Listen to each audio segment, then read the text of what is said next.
Take a seat.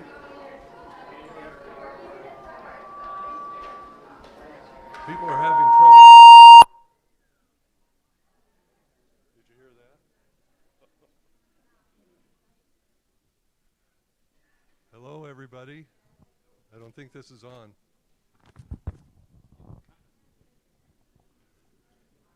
Okay, let's have everybody take a seat, please. Can you hear me? Well, you can, yes.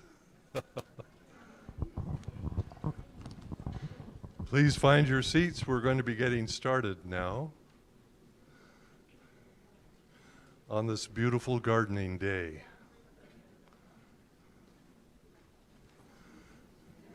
Well, we want to welcome everybody here to the Haydebn Lake Seventh-day Adventist Church, and we're glad you're here.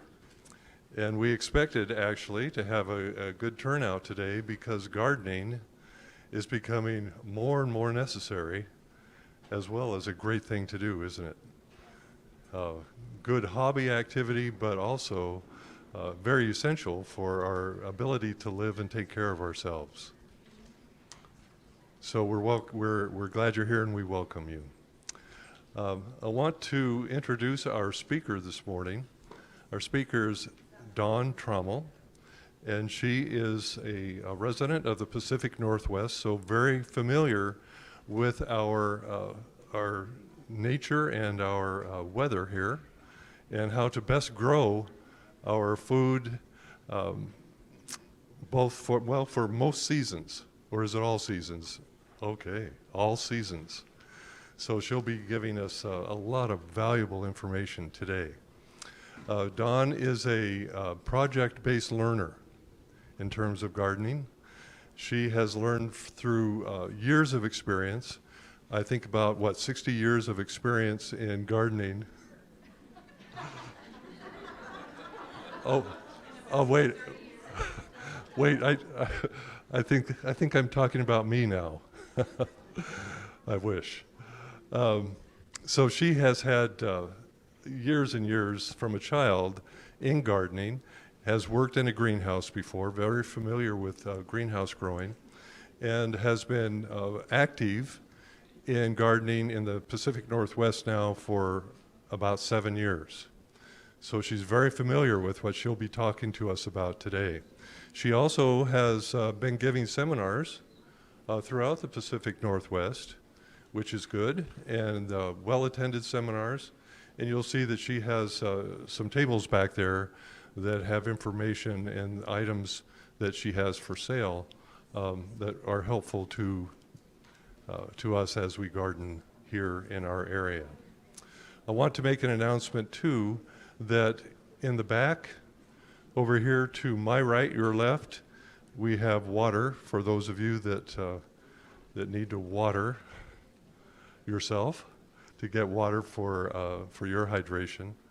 And then we also want to let you know that the restrooms are available for you to use at any time during our meeting.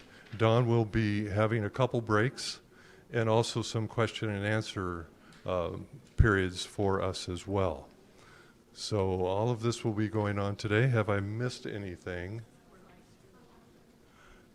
Yes. Oh, that's a good point. We want to welcome those who are visiting with us online and are participating with us online. So we're glad that you're here as well. Let me check. My notes have disappeared. So, Pastor, we'd like to ask the pastor. Oh, here he is, to come up, as we always do here at Haydebn Lake.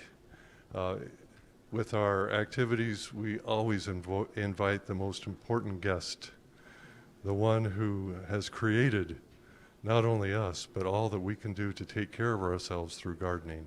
So the pastor will have prayer at this time. Welcome, glad you're here today. I'd just like to invite God to be with us and that we'll all have a clear mind to understand and remember what we learned. Let's do that. Gracious Father in heaven, thank you for all of our friends and guests that are here today. We ask, Lord, that you'll bless as what is presented, that we'll learn some things that will help us be self-sustaining. And also, Lord, help us to remember and to use what we learn. In Jesus' name I thank you. Amen.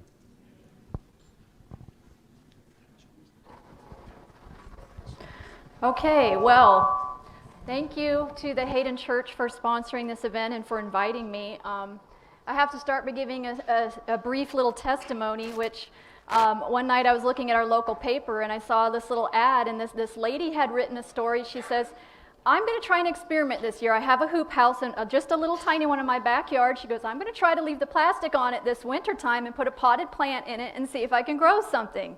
And after I read that, I told my kids, I said, of course she can. I have to teach people that they can grow things all winter long. And I said a prayer that the Lord would open the door for me to get the word out. And literally the next morning I had 2 messages on my phone, and one of them was to come here. And that was 2 weeks ago, and so it is happening quick. I did this gardening presentation last night over in another state. Next weekend I'm doing it north of here, about 2 hours north of here. So God has opened the doors like crazy. So I'm excited to be here, and I hope, even if you are a seasoned gardener, you've been doing this for years, I hope you can just glean one thing that you can take home with you. Then I've done my job. All right, so let's get started. This is 3 parts. Part 1 is Gardening 101, which is just basic, starting at the beginning, because not everybody knows, okay? So bear with me if you've done this before. Part 2, we'll get into the year-round winter gardening, and Part 3 will be the wild edible plants. And we'll have a break in between each one. All right, so why are we gardening these days? It's absolutely a necessity. You have to do it, in my opinion. How many of you have gone to the grocery store lately and there's nothing there? I mean, it's kind of scary. So yeah, we're gardening now. We need to be doing it. Even if you don't have a garden, you can figure out how to do it in a pot or on your back porch or something. We'll go over that. So what do you need? Okay, so I'm not a fancy person. I'm very simple. So I like to keep it, you know, as budget friendly as possible. These are tofu dishes. These are, mushroom containers. Whatever you have at home is what you can use. Drill holes in the bottom, okay? And then you can use that to plant stuff in.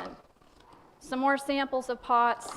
You're going to need trays to put them to collect your water. So if you're at the thrift store and you're finding things like this, these things work great just to collect, your water. You're going to need, obviously, some potting mix. You're going to need seeds, some type of tools, water, warmth, and sunshine, okay? That's how you get started. I just briefly talked about the containers. Again, you could just buy a bunch of plastic cups. Just make sure you put holes in everything, okay? You have to have drainage. There we are, drilling holes. Different types of potting mix. I know people make their own. You can do that. I mean, it just is up to you how you want to do the potting mix. All right. So if you go to the website that's listed on here, you can get a cold climate handout. We just couldn't copy these. They're just too long. But it explains different plants that you can grow in our climate. Okay, so this area is considered a cold climate gardening area. Okay, and the reason that it's called that is because it has, that's hard to see, I'm sorry. It has 110 days or less without frost. So that's what's considered a cold climate. All right, so there are 2 different types of plants that you're going to think about growing in this area. Number 1 would be a cool season hardy crop, and number 2 would be a cool season tender crop. Okay, so the difference between those is that if it's a cool season crop, it's adapted to the cool already. All right, for instance, beets and broccoli. Okay, there's a whole list right here. And if it is a tender crop, that means that you have to use some type of season extender, okay? Which at the beginning of the season, and I will go over this again, but at the beginning of the season, you're going to want to cover them, and at the end of the season, you're going to want to cover them too. Okay, that's what that means, a season extender. And by the way, write down questions, and I will have a question and answer time, because sometimes people like to ask questions in the middle, and then I end up covering that later, so. All right, so how do you pick out seeds? How do you know? First of all, let's just discuss the difference between heirloom and non-heirloom. How many people know what heirloom seeds are? Okay, a pretty good number, that's good. Open pollinated seeds are actually the same as heirloom seeds. Okay, I don't know if you knew that or not. So if you get heirloom seeds, that basically means that you can save the seed and you can grow the same plant again next year, which is good because then you don't have to keep buying the seeds over and over and over again, all right? If you get non-heirloom, you can still save the seeds, but you're not guaranteed you're going to get that exact same plant. You may get a different variety of tomato or a different variety of pepper. It's not going to be the exact same thing, but if you get something to grow, that's great though, right? All right, so keep that in mind. So when you're looking at a package of seeds, this one says cool season. All right, it's a cool season, so I know I can grow this, right? Okay. And then it also says 50 days. All right. So that gives me an idea of how long it's going to take to mature.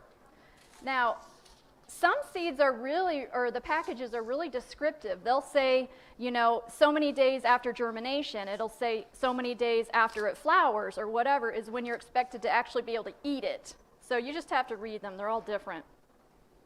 But this one actually says days to emerge 5 to 10. Days to emerge means from the time you take the plant and put it into the dirt, you should expect to see it coming up within 5 to 10 days. That's what that means, okay? And then the 50 days means that you should be able to eat that in 50 days. So keep that in mind. And since this is a cool growing area, a cold season climate area, I would suggest do not buy anything that takes more than 100 days to grow. You're going to be disappointed. Hate to be the bearer of bad news. But anyway, and it will also tell you what depth to plant your seeds. So this one says 1/4 inch. That doesn't mean you need to get a ruler out, okay? They're not that picky. So really just put your soil into a pot. Take your finger, you know, and just 1/4 inch down or 1/2 inch, whatever it says. I'll go over this again too.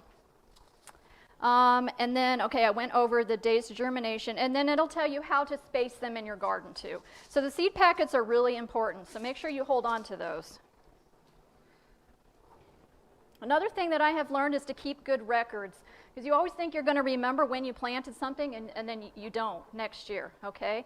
So write down, you know, I sowed these spinach seeds on whatever, January 31st. And they germinated by February 5. And I was eating them by February 9 or whatever. And write down the type so that next year you'll remember. Okay, these worked, these did not work. Okay, this is just kind of a rule, general thing that I have used. It's not the same for everybody, but this is just kind of what I follow. And I will go over this again in the next presentation, month by month, what to plant, okay? But this is just kind of giving you a little sneak preview to the next one. You can't see it? Oh, it is. It's in the handout too. I apologize. Is there any way you guys could turn off maybe some lights up here so they could see the screen better?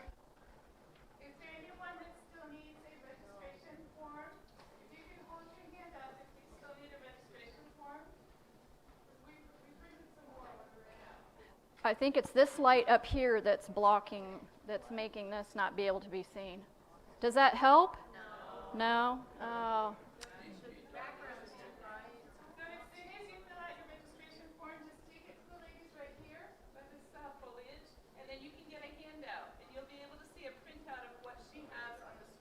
Okay. There's the answer to that question. Thank you. Yes. So yeah, you can go get a handout, and they're beautiful color handouts. Thank you to whoever did those. They turned out great. Okay, so basically there's two different, and now you can't see it at all. Okay, so you have transplants, if you can see it on your handout, where you will sow indoors, and then you will have direct sow. Direct sow means that you will directly put it into the ground outside. Okay, so basically when you're going to start things inside is going to be early because you are in a cold climate here, okay? So that's going to be all those things listed on the left-hand side. On the right-hand side, those are things that you can just put right out into your garden, right into the ground as soon as, you know, either the ground is not frozen anymore or after the frost in June. I don't know what your frost date is around here. June? First part of June or so? I know, you never know from year to year, but... Around here, they tell you that once the snow goes off Raptor Peak, it's safe to do it. Okay, yeah, and it changes every year. So let me just go over this real quick. This is, like I said, Gardening 101. So you're going to get your little container that you've put holes in, and I usually like to kind of warm up the soil a little bit first because, you know, if it's in the cold garage, your seeds are not going to germinate very well. So just bring it in the house, put it by the heater or whatever. There's different ways you can do that. You can take your soil and you can go ahead and wet it first, and then mix it up and then put it in your pot, or you can put it in your pot and then wet it. It doesn't really matter. You're going to change it? Oh, okay. Yeah. Can I keep going or should I wait? Yeah, okay. Go ahead. You can change it while I show it. The next one is blue. It's a different color. The next one. You can change it if you want. Okay. Okay, anyway.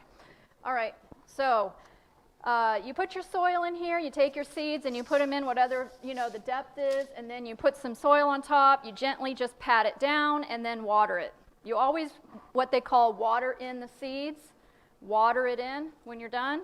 That's what it's called, watering in your seeds. So that's just general how to plant a seed, okay? Sow a seed, I should say. All right, now I want to show you, seeds are different. Some of them say soak on them, and some of them, I never soak anything. Some people say always to soak your peas. So these are some peas right here that I planted on January 26th. I don't know if you can see those or not, if you could put that up on the screen. They've already popped up, and it's, what, 4 days? 5 days? I didn't soak them. And those are seeds I actually saved from last year. So no, you don't have to soak them. I don't. All right, so let me show you now. Once they start popping up, and let me just show you a few samples here. If you can show these on the screen too. So this is called a wildfire lettuce mix. And this was planted also on the 26th.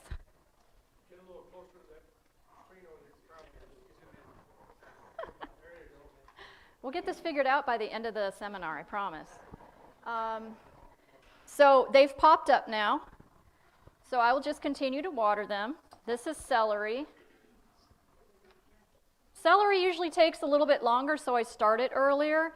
This was done on January the 6th. So it's not quite ready to transplant. So what I do want to show you, well, let me show you this one. These are the onions. These were also on the 6th. All right, so these are looking kind of scraggly, but that's okay. I'm not going to transplant them yet. Has anybody done onion before from seed?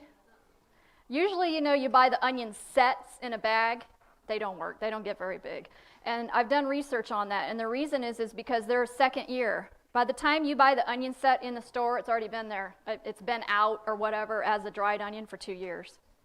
So it's best to do them by seed or by the plants. You can buy live plants if you can find them. So anyway, you wait until these get taller, and then they kind of split in the middle and they form like a second, I don't know, stem or whatever that comes up, and then I trim them down, and then I'll transplant the individual onions into these. And then I'll put them outside. All right, so let me talk about the transplanting.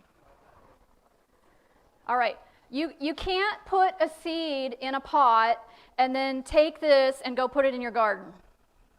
It's not going to work, okay? It'll croak, it'll die. It's not big enough to do that yet. And especially since you are in a cold season climate here, if you want to grow peppers, tomatoes, and eggplant, your plants need to be about this tall before you put them outside, or you're not going to get anything off of them. You're wasting your time.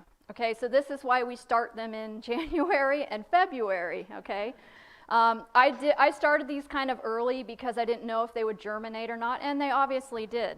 So I'm glad it worked out. I can show you how to do this. Has anybody transplanted before from this stage? Only one person? All right, so I get to teach you something new today. All right, so get yourself another container the next size up. I like to collect these little things. You can find them at thrift stores and places, or you can buy them online. So this would be the next size up from this. Okay, this is going to go into here. So this isn't fancy, and you're not going to hurt the plant. You're just going to take, well, first of all, I should explain to you when to do this. You need to wait until your plant has a second set of leaves on it. They're called true leaves or real leaves. And I don't know if you can zoom in on this right here and you can see it's got another set of leaves on it. Can you guys see that or not? I'll have these back there too if you want to look. Okay, and this little teeny tiny one in the front here does not have a second set of leaves on it yet. It still has the two original leaves that, you know, when it comes up, it bursts like that, okay? So once you see those next set of leaves come out, you know, and they're getting tall and scraggly, aren't they? Okay, they're not going to be healthy if I leave them like this. So I'm going to just take my fork, literally, I'm just going to dig it out. Dig it out of there. And it's kind of hard to do because I'm holding it up, so I apologize.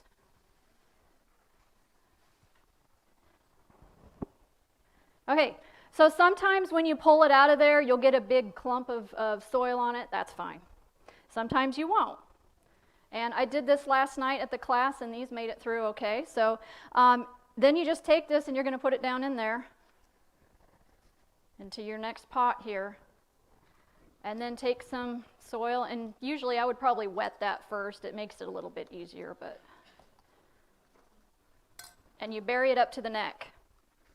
As deep as you can get it, okay? Obviously, without burying the leaves. So you can see the difference between this one I transplanted last night. This one had a big root ball on it, okay? And this one did not. So actually with this one, I probably should have taken all the dirt off of it and just pushed it down in there further, but I wanted to show the difference so that you could see. Okay, so after you transplant it in there like that, just water it, because it's going to be in a little bit of shock for a while, and the next day it might be kind of looking like, oh, I killed it, you know, it's kind of wilted over to the side or whatever, but I promise it'll be fine. So that's what you do, and I will do that then with all of these, okay? They'll go into those little pots just like that, and I'll do that with my celery. And I'm going to do that with my lettuce, my tomatoes, my peppers. I will do that with everything. And the reason you do that is because it strengthens the stem. When you put it in the next size up, it forces, you know, the growth, the nutrients to go up to the stem and makes it stronger. Somebody asked me, why don't you just take a big pot like this and put the seed in it like that? Because you're saving steps, right? You only have to do it once. Your plants are going to look like this. They're going to be tall and spindly, and they're going to fall over and die. Okay? You have to, I did this in a greenhouse for years, and this is how they did it. So that's kind of how I learned to do it. You have to go step by step by step by step. Okay? And then, you know, after that, I think, let me check here. Yeah, that just shows the tomatoes that I did. Exact same process with the tomatoes. Bury them all the way as deep as you can possibly get them. And then, eventually, when they start getting tall and lanky in this container, I go to the next size up, okay? If you don't have this size, use this size. Use a cup. Whatever you have, just go one size up, okay? And if you're blessed enough to have really good weather early, this might be the last size pot that you have to use. You might be able to take this directly then and put it into your garden before it gets really tall and lanky again. If you don't have really good weather, well, guess what? You might have to go up to the next size pot. So eventually you're going to have a greenhouse in your house full of pots like this. No, really, the only thing that's ever going to get this big in a pot like this would be tomatoes, peppers, and eggplant. Okay, everything else you can put out because they're cooler. They're cool plants. Okay? So you'll be all right, I promise. And then once they get really tall in one of your last plantings, sometimes you have to support them because, tomatoes, they'll fall over. So these are just little wooden skewers you can get at the Dollar Tree, but you can go out and take branches off of a tree or tie a string around it or put it in, if you have a big plastic bin like the one back here or whatever you have that will hold the plants up straight until you can get them out into the ground.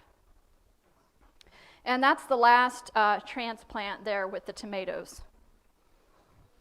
And I keep them inside, obviously, until it's time to go out. And you can see that they're healthy. They're not too tall, they're not too lengthy. The stems on them usually get to be at least a half an inch thick, and the leaves will get big and beautiful and green.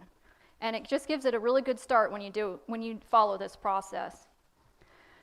So this is just kind of the life cycle of an eggplant. I just thought it was kind of interesting. And, I've been doing this now for so long, and I've taken pictures over the years. I have to go back years to find pictures to fill in gaps. And so the picture number 1 is of this that I just did this year.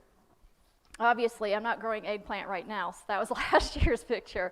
But you get the point here. You start with a seed in a pot, and it gets bigger, then you're transplanting it, and then you get down to number 5, and you're adding supports to it. In fact, let me add, I usually put the supports in the ground with the plant because you're minimizing damage to the roots and things like that if you kind of do it all at the same time.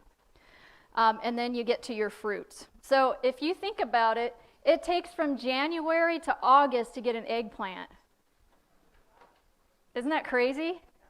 I mean, we're so used to just going to the store and buying one. If you don't like eggplant and don't want to grow it, that's fine, but at least you have an idea of how long it takes. Some people think I'm just going to go outside and put a seed in the ground and I'm going to have fruit the next week. It doesn't work that way, especially when you're in a cold season area to grow. All right, this is just another idea, especially, when you're on a budget. Like I said, just use whatever you have. These are little spinach lettuce tubs that I collect, Flip them over and make them into a greenhouse. You put your little pots like this inside, and then flip one over and put it on top of it like this, and it helps keep it warm at night and keeps the moisture in there so you don't have to water them as frequently. But I would just be aware, I would not leave a lid on it all the time. I know some people like to buy those little gardening kits, they come like this and they've got the little dome or whatever that you put on them. And I've tried those, but a lot of my stuff then will mold. And the reason is because it gets too warm and there's too much moisture and there's no airflow. So if you're going to use a cover, just maybe at night when it's cooler, and then take it off during the day so that it can ventilate.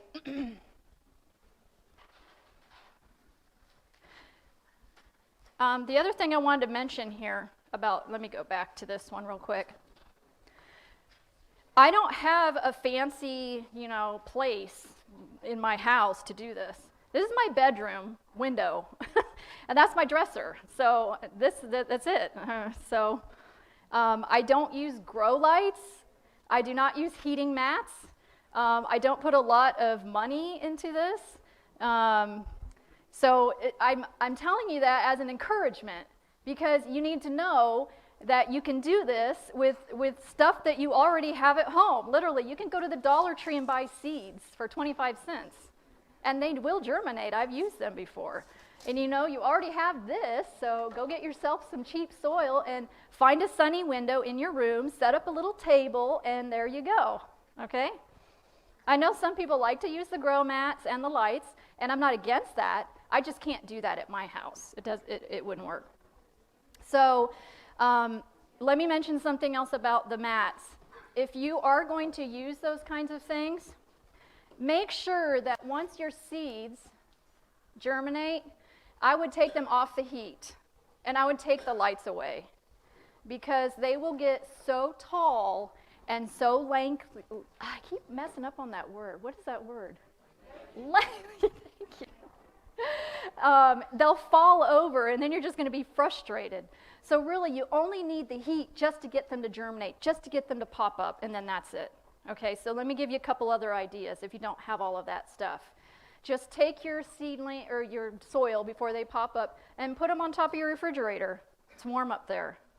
Okay, that works. If you have a wood stove, maybe somehow put a shelf above there or something, set them above there, or, you know, and somebody asked this question last night when I did this.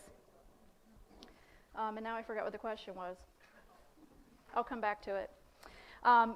Yeah, it was about the refrigerator and, oh, okay, yeah. So what if you put seeds in here and it says that they're supposed to germinate in 5 days and they don't germinate in 5 days? Do you just give up on it and throw it out the window? I said, no. I would put some heat, put it on the refrigerator. You know, what if you've just had it in your window and it doesn't do anything? Then I would put it on a source of heat of some kind and see if that works. Usually that'll do it. I germinated 9-year-old eggplant seed, and it took a long time, but I finally figured out it needs heat, so I put it on the shelf above our wood stove, and that's what finally did it. So just be willing to try different things. That's how you learn. Okay, so I'm just assuming right now, and I know it's probably not true of everyone, but I'm assuming that we all have a place that we can do a garden outside, okay? So the first thing I always tell people is put up a good fence. Number one, do not go outside and put your plants in the garden without a fence, because the deer and the rabbits and all the critters will come and they'll find it and they'll know that it's there. So when you finally do get a fence up, guess what? They will knock the fence down. They will jump the fence. They will do everything to get in there because they know there's food. Okay? If you put the fence up first, they have no idea what's going on. They'll just go along their business, right? They don't know there's a garden in there. They'll just keep on walking. So it's true. All right, so soil preparation does take some time and some effort. When we first started out, I literally would just take the wheelbarrow out to the woods and I would just dig compost out from under the trees. Whatever I could find, you know, that's what I did my garden with. So you can use, you know, whatever you have. If you have chickens or if you want to get manure from a neighbor or whatever, if you want to compost leaves, there's a, this is just like a big wooden crate that we put together and we just dump everything in there. And then you can shovel compost out of that. And then these are worm castings, and I'll go over that later.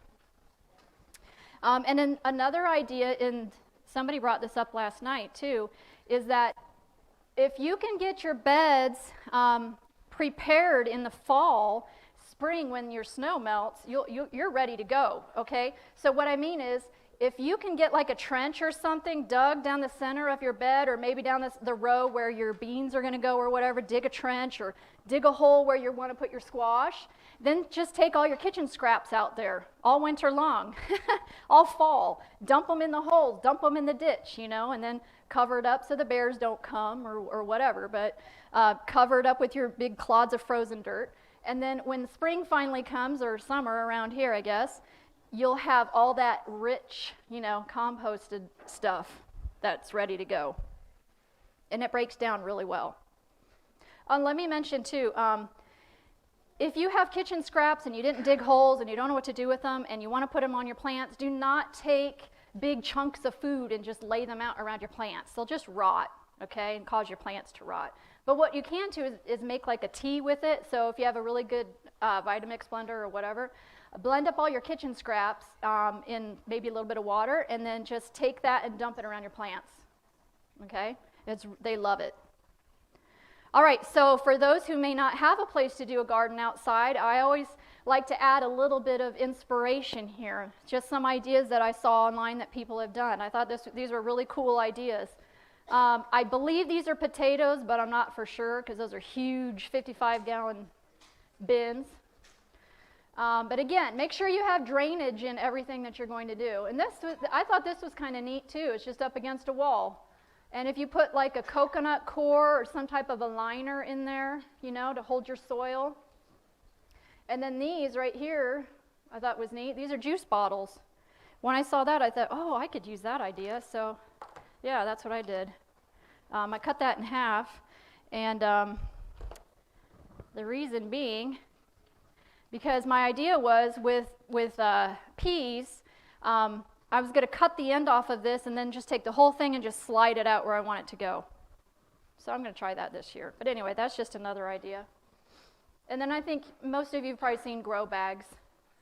So really, you can grow something in just about any kind of container in any place that you have. So don't say, oh, I don't have acres or whatever, I can't do it. Yes, you can. Find a way and do it. Okay, so now that we've got all of our seedlings growing and we've got them in our pots here and it's starting to warm up outside, now we need to harden them off, okay? Hardening them off, and this is before you put them outside permanently. Hardening them off means that you're preparing them to go outside.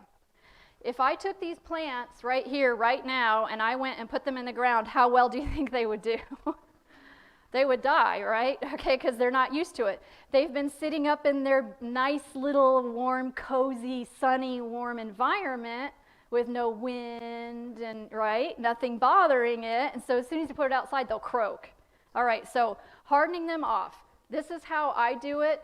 I usually will take the plants and I'll move them out onto the porch where they're getting some sunlight. Not too much. Trust me, I've learned. If you take a plant and put it in the direct sunlight to harden it off, it's going to die. It's not used to that, okay? So put it where it's getting a little bit of filtered sun, maybe under a tree would probably be a good place. And do that for, I don't know, 2, 3, 4 days or something like that. And then bring the plant back in at night. The whole, I get big bins. It just makes it easier to pick them up and carry and put them back in the house. And it drives you crazy for about 2 weeks. But you have to do it. It's the only way. And then, after a few days, maybe move them off of the porch and then put them more down in the sun. Okay? Do that for a couple of days and then bring them in. And then eventually, if you have a covered place, a hoop house or a greenhouse or something, then you can start putting them up there. So what I did then, these are all my tomatoes and peppers and eggplant right here. And I just line them up in there, and I've got bamboo sticks here. And I will take a cover, and I will cover that at night. Because they're not used to being out there at night yet, okay? And sometimes I will actually cover it with two covers, just depending. But this is the cover, and I will go over this again too. So then after I cover them at night for probably a week, I'm guessing, just depends on the weather, then I will take the cover completely off, and I will just let them sit there like that for maybe another week, maybe 2. You just have to kind of keep an eye on the temperatures, really. Because remember, these are tender crops, and we're trying to grow eggplant in a cold climate. So keep that in mind. And then, so meanwhile, while these are hardening off, you need to get your next, your place ready where they're going to go, okay? And you're kind of doing this all simultaneously. So what I have learned to do is take the space where you're going to be transplanting the pepper, tomato, and eggplant and warm it up. Okay, so the best way to warm up that soil is just put some black plastic on it. You could use black trash bags if you want to. You could get gardening, landscaping fabric.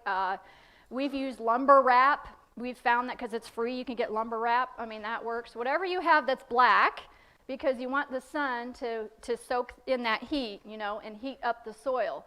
So your soil is getting warmed up and ready for those plants. Because I learned my lesson, I took a plant and put it right into the cold ground, and it literally, the whole thing fell off the next day. The stem shriveled up like this. It was the weirdest thing. Yeah, so learn from my mistakes, okay? And so then you get your, whoops, sorry. I need to go back. Okay, get your hole ready. And this is black gold, I call it, but worm castings. Compost, whatever you have. If you're going to use fertilizer, you can buy special tomato fertilizers or pepper fertilizers, whatever you want, then put it in the hole too, okay? Now same thing, bury the plant to the neck, okay? You can't really tell from here, but I mean, literally, you should only have the top of the tomato plant sticking out. Again, because it forces that growth up to the stem, and you'll have a much healthier plant when you do that. So same idea when you're going to transplant outside. This is just, man, I keep doing that. I keep pushing the wrong one. Okay. I like to dig like a little well around each one. I can't remember if these are cabbage or something like that. And like I said, I went ahead and put the stakes in with it. And the well just kind of keeps the water around it when you're watering it. Okay. This right here, some people laugh, but it's a really good idea I saw online. That's toilet paper. And so you put strips of toilet paper down, and then you take a hoe or something and you make a little trench along it, and you put your carrot seeds in there. And the reason you do that is so you can see the carrot seeds. If anybody's ever planted carrots, yeah, they go everywhere and you can't see them and you don't know how they're spaced. So when you do that, the white on black, you can see the seeds, and it just makes it easier to space them out, and then you don't have to do so much thinning later on. So that's just an idea for you. And then obviously you're going to put some soil over top of those seeds and then pack them down and water them in. Okay, so we talked a little bit about this, but this is just different types of supports that you can add to your plants after you put them in the ground. So these are peas, and this is just that bird netting that you can buy to put on fruit trees and stuff. And I put the bird netting in the hoop house, and then these peas will go in there and grow up the netting in the hoop house. Okay, because peas like it cold, and they'll grab onto it. So that's kind of a neat idea. I think we talked about that you can buy these wire cages anywhere, but they are kind of expensive if you're going to do a lot of plants. And then we talked about these, the bamboo sticks. They work really well. You can get them at hardware stores. And then these are strings. So if you have a way to run a string from the ground up. So what I did, I put a wire from this side of the bed to this side of the bed, okay? And then I put a wire from this end of the bed down to this end of the bed, down here. And then I tied the string from the roof down to the wire. That's how I did it. Now everybody has different ideas and different ways of doing it. And I've also tried putting stakes in here. I've put tall stakes in between every maybe 2 plants, and then running strings in between. I've tried it that way too. I don't know which way is my favorite yet. There's so many different ways. And then this is just one of those cattle panels. So you could put a cattle panel up and tie your tomatoes and stuff to that. Those are just different ideas for supports. And I know some people actually take the cattle panels and form, big tomato cages out of them that way too. So you just look online. It's a wealth of information. Okay, so this is transplanting from the garden to the garden, if that makes sense. So once it warms up enough, you can just find a little space here and just put a bunch of seeds in, okay? Make sure you label what they are. And then when they start emerging, you can pull some out. And like I showed you here, you're not going to hurt them unless I guess you could if you're really careless. But just pull them out and then transplant them somewhere else in your garden. So, if this is all lettuce, that's a lot of lettuce plants you could share with all of your neighbors and friends. So take some of these out and just start putting them anywhere in your garden. Just poke a hole and transplant them that way. So by the time you're done, your plant should be kind of evenly spaced, somewhat like this, or depending on whatever it is. If it gets big, obviously leave some more space there. It works with carrots. We did that with carrots, and when you thin them out, it worked really good. And I was amazed at how many actually took. Yep, carrots. I have transplanted carrots before too. So I just briefly wanted to mention this. It seems like there aren't very many bees anymore. I don't know if you all have noticed that too. And so you need to be learning probably how to pollinate a lot of your own plants. I wouldn't depend on the bees personally. So I don't know if you understand how to pollinate tomato plants, but they're the easiest thing. You could just walk through your hoop house and just shake each plant like this, jiggle the string like that. Just shake them a little bit, maybe once every day or 2 or whatever, and that shakes the pollen down and that pollinates the flower, produces the fruit.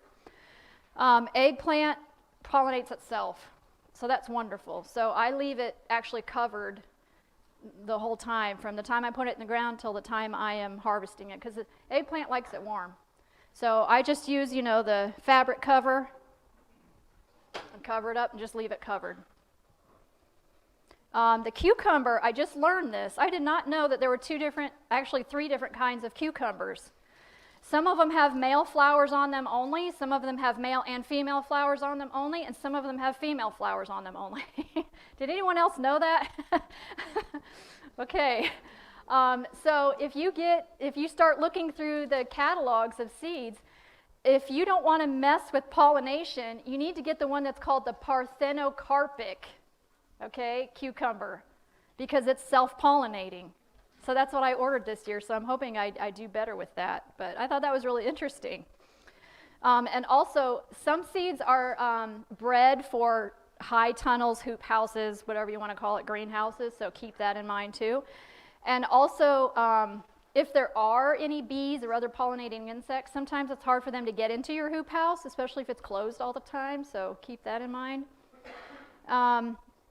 Melons and squash. I'm not going to go into this in too much detail. You can go online and you can look how to hand pollinate. Basically, there's a male flower and a female flower, and they need to pollinate each other. Okay, so you can go online and you can watch demonstrations on how they do that with the flowers. It's really, really simple. You can do it, and that way you'll get fruit. Okay, so now let's go into extending the short growing season. So if you are, is this a zone 5 down here? 6. Oh, this is a 6. Oh, wow. It's actually 4, 5, and 6, depending on. Oh, 4, 5, and 6. Okay. So I'm in a zone 5. Yeah, so I have 90 days of growing time, which is not very much. And if you think about typical, like squash takes 100 days. Yeah, you got to do something about that. So yeah, we need to extend our seasons a little bit. This was I'm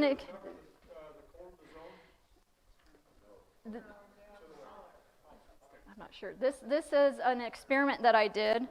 I brought the pepper plant into the pot there and put it in my bedroom window, and it lasted till October or December. So I thought that was kind of neat. And the peppers, they grew a little bit. Mostly they just ripened. But after December, it started to get kind of buggy and yucky and aphids and stuff, so I got rid of it. But it's something that you can try if you want. Dig it up, bring it in your house. So the easiest way to extend your season is cloth covers, hoops. So these just come from the hardware store. And I think they come in rolls or something, and then I just cut them. I don't know what these are called. I'm very sorry. But anyway, these, I just stick them right into the bed, okay? As you can see there with the cabbage. And in fact, I will put these in as soon as you plant the cabbage, because cabbage moths, cabbage worms, is anybody familiar with picking those off of your cabbages? Oh, nightmare. So, as soon as I put the cabbage into the garden, I am covering them with this and the row cover. In fact, you can take your row cover and you can dig a trench along the side of your bed and bury the row cover in that, okay? And it'll stay. The wind won't carry it away that way. And I just use clothespins, to pin the cover on this. And you can water through it. It's water permeable. So you don't need to take it off every time you want to water. So it's really handy. And then at the end of the season, same thing. You're going to want to cover your squash especially. I'll show you that. These are the wire supports with the wire wickets, and I will go over that too. That squash. And then, I don't have it. Yeah, I do. Okay, let me, real quick, I'm supposed to mention these raised bed plants. I think everybody got one of these, which these are cool. I know somebody worked really hard to put this together for you, so I thank you for that. So that you can make your own grow boxes, all right? So this is a great resource. And I just found a couple pictures online that I thought were kind of neat that I threw in there just to give you a little bit more inspiration to extend your season a little bit more. These are just different ideas, okay, to get some more time of growing out of your plants. Those are just old windows. This is just another idea of extending your season a little bit more. This was built by a 10-year-old, so it's not fancy, but it works. This is a pallet on the end that was cut in half. And these hoops are just gray conduits stuck into a rebar. That's it, with a piece of plastic over it clipped, okay? Another way to extend your season. And I just want to mention some other crops that I thought were kind of exciting, because when I first moved out to this area, people said, you can't grow this, you can't grow this, you can't grow that. And I said, I've grown everything that they said I couldn't grow. And so it's amazing. It really is a miracle, actually. So let me talk about the sweet potato slips. Somebody said there's no way. Does anybody else grow sweet potatoes? No one? Oh, a couple, good. All right, awesome. So the first year, this is my third year doing sweet potatoes. And so the first year I did them, what I did was I took the sweet potato and I stuck it in a glass jar of water held up by some pins or clips or something like that, yeah. And the bottom of the potato was down in the water, and then I waited and waited and waited like 3 months, and it finally was growing sprouts. But in the meantime, the bottom of the potato kept rotting, and I had to keep cutting it off, and then it would rot, and I'd cut it off, and I had nothing left. And so I did some more research, and I finally learned that, you know, the best way is just to take the potato literally and put it on the top, and I hope you show this on the screen too. Just stick the potato on the top of the dirt and make sure the top part of the sweet potato is exposed. Can everybody see that? Well, maybe if I hold it better up here. Okay, so yeah, the top half of the potato is just sticking up out of the dirt. And you just water it every once in a while. Obviously, don't let it get hard like cement, but you don't want it soaking wet either. And of course, there are holes in the bottom of this container too. So these are 2 that I grew last year, and so I'm excited about this. So what you do is and these took off really fast, actually a lot faster than the ones in the jar of water. So now you know. And somebody asked me last night, well, can I just take those and stick them in my window and just keep growing those and eating them? And I said yes, because sweet potato vines are edible. Did you know that? And they're very, very nutritious, okay? And I will mention this too. The first year I thought, I have to go to expensive stores and get only organic sweet potatoes. Those are the only ones that are going to grow. So I spent lots of money on these potatoes. Well, come to find out, I just germinated ones growing from a regular grocery store. So you just don't know, but what I would recommend is to get maybe 3 or 4 and try them all at the same time, because one might do it and one might not. Okay? So here's the method. So what you do is once these, they're called slips. Once these slips get to be about 6 to 8 inches tall, you literally just take the whole thing and snap it off. Okay? And then you stick it in your water. That's it. That's it, okay? And then they will grow. Let me show you this. They grow roots. They're kind of all. Yeah. It will continue to grow more and more and more slips. And, you know, and like I said, I didn't know that mine would work that I grew last year, and I didn't know the one from the grocery store would work and the one from the health food store. I didn't know. And so right now I have like 6 of these containers just with all these potato slips. And I told my friends, I'm going to have to give you all some potato slips. And so that's what you plant. And these are expensive if you try to buy them. Very expensive. So see those great roots? So you'll just dig a hole in your, these need to be protected, okay? If you're up in a zone 5, you're going to have to do this in a hoop house, high tunnel. If you're in a zone 6, you could probably just do them right outside, but I'd cover them. Make sure they're covered. So they take about between 4 and 5 months. Just as a regular plant, just bury the roots. Yeah, I don't do them up to the neck. Yeah, just the roots. Are they 4 or 5 months? 4 to 5 months. From the time you put from the time you put them in the ground until you can eat them. They take a long time. I mean, they're supposed to be grown in southern states, so. Would you do the same thing with regular potatoes? No. The question was, do you do the same thing with regular potatoes? No. Regular potatoes, you just plant them, the whole potato. So I just put straw around them just to help conserve water. I put them probably, 8 to 12 inches apart. And then as you can see, they take off. The vines literally will go crazy, and they will take over your whole greenhouse if you don't watch it. So you'll have to kind of keep trimming them back. But that's okay, because you can eat them or give them to your livestock if you have that, or whatever. And kind of the rule of thumb is once you see them flower like this, it's about 2 weeks, 3 weeks after that you can eat them. But you can dig them up anytime and eat them, okay? And, the first year I did it, they were kind of long and skinny like a pencil. And I said, what did I do wrong, And so they're getting better. So this year they were about like this. So I'm hoping this year that they'll be, nice size. But they were very tasty, let me tell you. Okay, garlic. If you're not familiar with garlic, I just wanted to mention it to you. You can get it from different suppliers, but I've heard, and I don't know if it's true because I've never done it, but I have heard you can buy organic garlic at places like Costco and plant it and it will grow. I don't know. But anyway, the method is about 6 inches deep. You put the bulb in with a pointy top going up, okay? Cover it up, and I always put straw, like really, really thick layer of straw over it. And somebody told me last night, I don't put straw on mine, but then they said, mine start growing after I put them in October. And I said, you don't want them to grow in October, okay? You need to cover them to insulate them. If they start growing, they're going to die. It's not going to work out for you.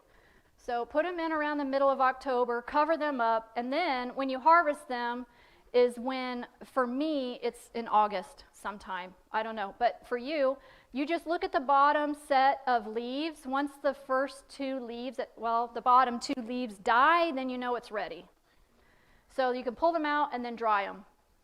I think we got like 90 cloves of garlic this year, which was, I was glad. I need some more, but I mean, I'm glad that I'm getting better at doing things. And I always encourage people to plant asparagus too, because it's a perennial, it always comes back, and it's the first thing that pops up in the spring, and it's the most nutritious. So you can do it from seed, just like this, like I did, or you can buy the little crowns at the store. Probably North 40 different stores like that have the crowns, I believe. And the first year, you can only harvest a little bit of it, like maybe 2 or 3 stalks. The next year, a few more. The next year, you don't want to harvest all of it your first year, because you want it to come up like this, and you want it to reseed itself, okay? So once this all dies down, then you can cut them off at the ground and then just lay them on top to insulate your bed for the next year. Okay, I just want to mention here about the squash, because it has taken me many years to figure out how to finally grow a squash in a cold climate. Regarding asparagus, do you leave it in the ground then? You don't? Yes, asparagus always stays in the ground. Yep, and it comes up every spring. Yes, and it's just wonderful to go out there and pick it and eat it. So the way I have finally figured out how to beat the short cold season is to put black plastic or, the fabric down. So put that down wherever your squash are going to go and start warming up the soil. Dig your holes early, put compost down inside those holes, dig them deep, fill it with compost. And then once you put your plant in there, cover it. Okay, keep it covered at the beginning until they start flowering. And once they start flowering, you want to be able to have the bugs pollinate them if there are bees. So you need to remove the covers, okay? If you have a cold night coming and you know it's coming, go ahead and just throw your cover back over it. And then again, at the end of the season, once you see all this fruit has already formed on it, I would say Like by the middle of August, I would not allow any more pollination to go on. Remove all the flowers, okay? If you have only little fruits like this, it's wishful thinking, but take them off. Because whatever you do have, you want them to get big enough, okay? So forcing all the nutrients into what you do have on that plant, all right? So around mid-August, late August, take all those off, cover up the rest of the plant, keep watering it, and then wait until the vines die off, and then, you know, you can harvest after that. What about cutting off the ends of the vine? You know, snipping off the ends so they don't grow properly. Yep, you can do that. You can trim off the end of the vine too. That keeps it from, if they're just going everywhere and there's nothing on it, there's no flower, there's no fruit, cut it off, okay, so that the nutrients go to the one that is flowering. All right, green beans, I just want to mention there's two different kinds. There are bush beans that grow more like a bush, and there are pole beans that need climbing areas, okay? So you just need to choose depending on your location and what you have available to grow. Let me just mention a few other crops here. I always like to encourage people to put things in the ground that are going to keep coming back. It's an investment, okay? But you'll be so glad because once you plant them, you don't have to keep planting them. Like strawberries, they always come back and they spread. Raspberries, blueberries, okay? Get them in the ground now. If you do carrots and beets and turnips, they keep all winter. If you have a cold storage or if you have a basement or a root cellar, whatever you have, and carrots actually, I plant in my greenhouse. I'll show you that. But your beets and your turnips, they can keep all winter and into the spring. Cabbage, I would do cabbage, lots of cabbage. You can use it in all sorts of things, and it keeps really, really, really well, especially if you get one that's called a storage cabbage, okay? I harvest the cabbage maybe September. I'll usually have it till around May. That's a long time to keep cabbage, as long as it's kept cool, okay? So I had about 30 heads of cabbage, and so that fed us for a long time. And then potatoes. It takes a while to kind of build up your stock. So if you have friends or family that have seed stock, borrow from them. And then once you start growing the potatoes, you can just keep the smaller ones and plant them the next year. So start building that up. And they keep, too, all year round.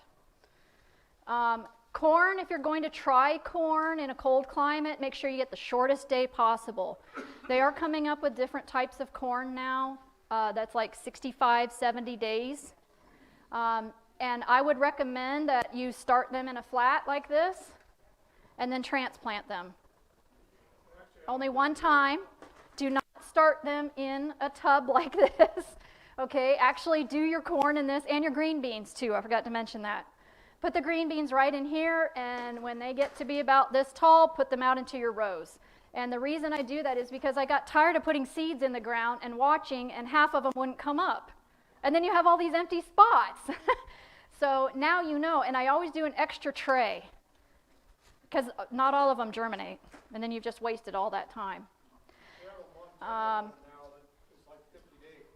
And if you're not familiar with Jerusalem artichokes, they spread like crazy. They're kind of like potatoes, but they're kind of funny shaped.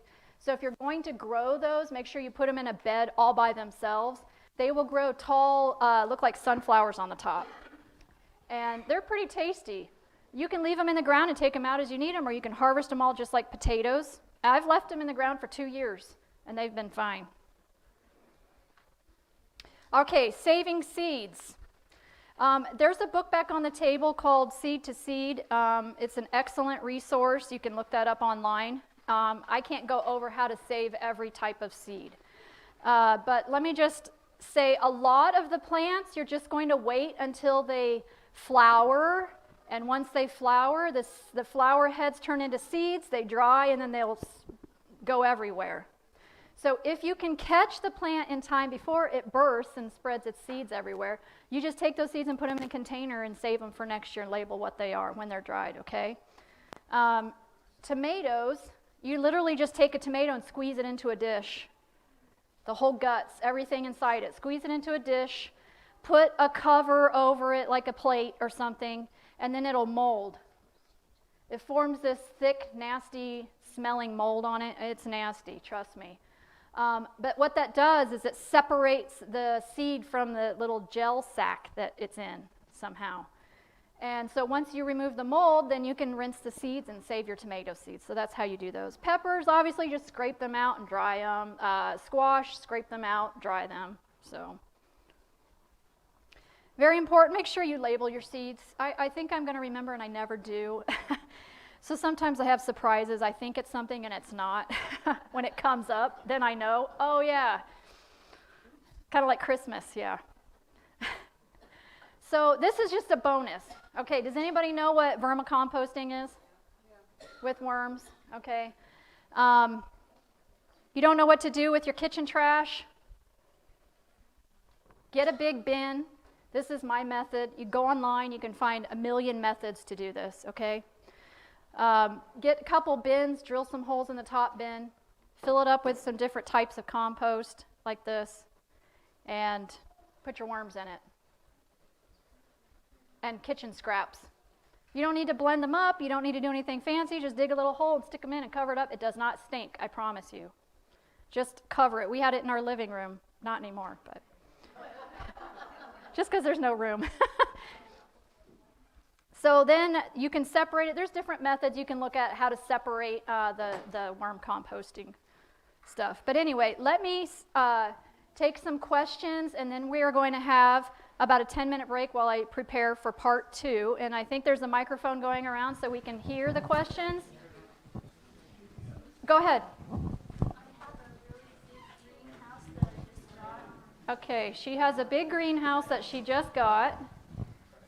Can you hear me? I can hear you, so I will.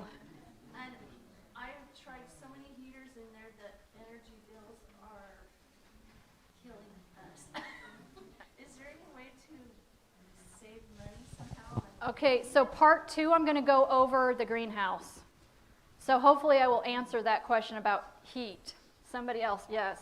Let's try to, I know we only have a few minutes and I need to prepare for the next one. Let's try to make them quick questions.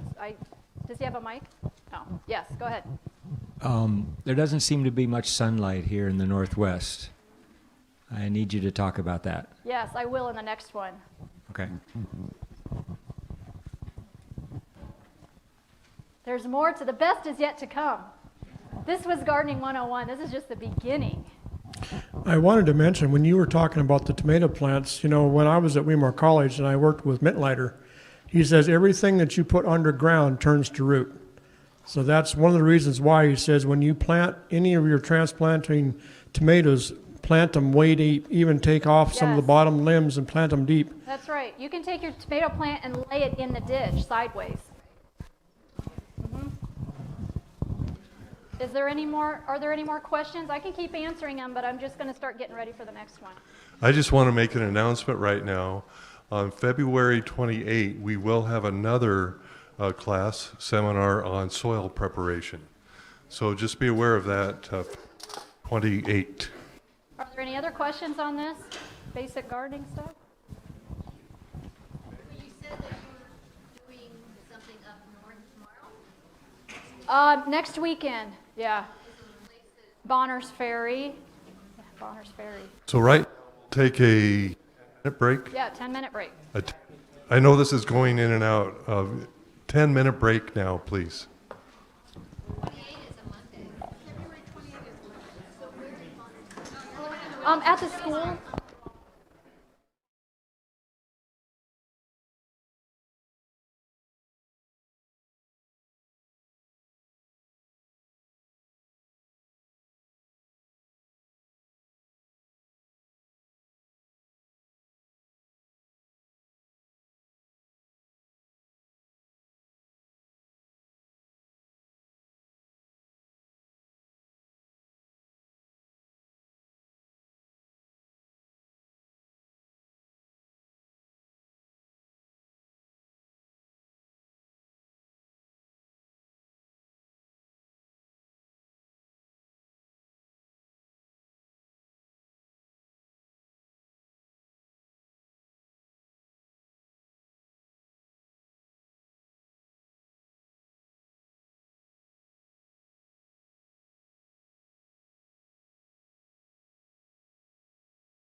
Before we began this break, I said, made an announcement about soil preparation on February 28. I was asked about the time. The time will be 4 to 5:30 in the afternoon. That's a Sunday afternoon, 4 to 5:30, February 28. And it looks 4 weeks from today. Thank you. Okay, it looks like we have a computer working now, so we should be able to see the slides, and of course you have your handouts as well. So take it away, Dawn. Okay, sorry about that. It's always something technical, isn't it? But God answers prayers. Right, so I have switched the title on this several times. It used to be just plain. I think I'm on out. Am I still on? Okay. It used to be just winter gardening, and then I changed it to year-round gardening because people used to ask me, well, can you use your hoop house for anything else? So I have since learned how to use it year-round. So this is just a picture of our house here. First Christmas harvest, which was exciting. The first year I was taking lots and lots of pictures because I couldn't believe it was true and that it was going to happen. And I have business cards back there you can take. So what inspired me was I just started thinking, I really want to be able to grow year-round. So I get tired of, frost comes in the fall and then you're done. I said there has to be a way that you can grow year-round. So I started doing some research and I came across Elliot Coleman's stuff, and some of you are familiar with him, I know. He gardens up in Maine at the 44th parallel line, which is a zone 5. And I ordered some of his books and I looked at his pictures and I said, well, that's crazy. They're growing in the middle of the wintertime in the snow. I said, if he can do it, then I can do it. So I started thinking and planning and talking to my husband, and I said, I'm going to try this. And of course, it actually worked. And so what I learned was there's three components that go into being able to garden in the wintertime, okay, or year-round, okay? Number one is make sure that you are growing the right things. Don't try to grow a tomato in the wintertime in zone 5 or even probably 6. So make sure, again, you're getting whole, hearty vegetables. And the next trick is to make sure that you're succession planting, which means, I'll go over this again, but every 2 or 3 weeks. And the other thing to remember is that in an unheated hoop house, okay? Now, according to Elliot Coleman, he says unheated, uninsulated, unbelievable. Okay, so this is not heated. So if any of you want to heat your greenhouses, go for it, okay? We can't do that where we live. So I was on a mission to figure out how I can grow stuff the most simple way possible without depending on any type of electricity or any type of heat source. And this is what Elliot Coleman did, all right? And it works. Yes, I have a lady here who has been telling me about her success, and I'm sure she'd love to talk to you afterwards and how she's doing it. So it triples, okay? So if your seed packet says it takes 50 days until you can eat it, and you want to eat it in the wintertime, that's 150 days. So you need to go back 150 days, and that's when you want to plant it. Yeah, I know. Wrap your mind around that. I'll go over this again, too. And then the third component is to make sure you have some type of protection. The best thing is if you can get a 6 mil greenhouse film. You can buy 2 mil. You can buy 4 mil. 6 is the best as far as I know, according to my research. And then you also are going to need a fabric, okay? It's also known as AG fabric. You can get these online. And that will add your second component of protection. A lot of people have asked me, well, what do you grow? So this is a list. This is not an exhausted list, okay? These are things that I have grown over the last 5 years. So I've been winter growing for 5 years now. And these have all worked out for me successfully. Now I understand some of these probably don't exist anymore, okay? But they will have more things every year. I know when I get the Johnny's Seed Catalog, they always come out with something new. This is for winter growing, and it's exciting to see all the new stuff. But it gives you a little bit of an idea of what you can start with anyway. So succession planting is when you're going to plant every 2 weeks, 1 or 2 rows of each thing. And you're going to start in the middle of July, and you're going to end in the middle of October. Yeah. So in the middle of July, you're planting for winter. Isn't that crazy? Yeah. You have to, though. You have to start early. Your plants have to reach a certain height, a certain maturity, or they will not make it, okay? And then the reason that you need to be done in the middle of October is because you're losing so much daylight, they're not going to germinate very well after that. They will, but it'll be just too slow. It'll be a waste of your time. So what I did here is just showed how we did ours, okay? We're not professional. We just kind of made this up as we went. And we used the space that we had. So we ended up with a 12 by 20. And the walkways were about a foot apart. My husband didn't have time right away to start building the frame. So I went ahead and just hauled the soil in myself and just started laying out the beds, all right, until he had time to help, and then he built around it. So that's just an idea. And the other thing is, think about once you get the frame and everything up, it's going to be really hard to get a wheelbarrow in the door. And in fact, it's impossible to get a wheelbarrow through the door unless it's a big door like this, or a tractor or something, whatever you're going to do. So I would suggest to haul your soil in there first and dump it, and then maybe move it around before you get everything built. So this is how we did it. We just put a wooden base around it. It's not fancy, as you can see. In fact, that's just rough cut lumber that we got from a lumber mill. And this is the secret to the snow load, okay? Because sometimes we can get up to 8 feet of snow. And so I was afraid the snow is going to knock the hoop house down. And so we got this idea out of one of these books. And so we got a 20-foot piece of rebar. I think there's a store called Ziggy's. I think that's where we found the 20-foot rebar. Home Depot and Lowe's didn't carry it. They might now, but they didn't at that time. So we put 2 10-foot conduits together, snapped them together, and then put the one rebar across. And that has held up. So that's how we put the hoops in. We just used those little clamps and screwed them in there into the frame. About every 3 or 4 feet has worked for us. Gray conduit. Do not use white conduit because it'll get brittle and it'll crack and break. Okay, use the gray. And if you don't have that much snow, you probably don't need to put your hoops that close together.